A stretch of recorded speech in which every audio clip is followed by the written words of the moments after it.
The president just passed 500 days in office, and he may have reached a critical moment. The latest CBS News poll shows 38% of Americans approve of the way the Obama administration is handling the oil spill, but more, 44% disapprove. For perspective tonight, we're joined from Austin, Texas, by presidential historian, author, and CBS News consultant Douglas Brinkley. Doug, always good to see you, my friend. Let's start with a question about the president. You think this is a critical time. Is it possible or even probable, in your opinion, that the oil spill defines the president's legacy? There's no question that this is the big event in American history. How the presidents act in a time of crisis is how historians will regard them. I have no doubt that he spends every hour micro-studying what's going on in the Gulf.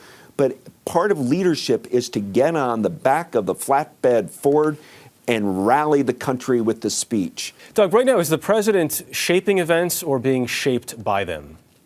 I think he was being shaped by the event. Look, he was on a roll with the health care legislation. There was a great hope that before the election he was going to get some things done in Washington. This hit, and I think for President Obama, the spill was an inconvenience. You kind of wanted to farm it out. It was BP's problem. But there's no such thing as spending too much time in the Gulf South right now. You don't want to be Jimmy Carter, holed up in the White House during the Iran hostage crisis. This is not a time to be seen dealing with other issues. The president rightfully has canceled a trip to Asia. The cleanup effort needs to be coordinated in a way that future generations will say an awful thing happened in the Gulf of Mexico, but the Obama administration marshaled the strength of the American people and did the greatest environmental cleanup the world has ever seen. Doug, as you know, the president has made some increasingly critical comments about BP. Does this ultimately become a battle of the president versus BP? It should never be that.